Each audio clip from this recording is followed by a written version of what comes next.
how to remove your interests from your account on VK on Android or iOS phone. First, open VK and then click on your profile here. Then click the 3 points in the top corner and then click edit profile,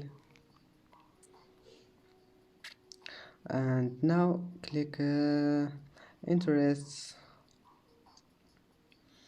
and here you will find it interests. Now just remove it and save it.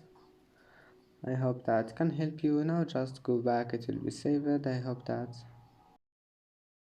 And that's it for today's video. If you like this video, please don't forget to like and don't forget to subscribe, and thank you for watching this video until the end, and see you in the next video.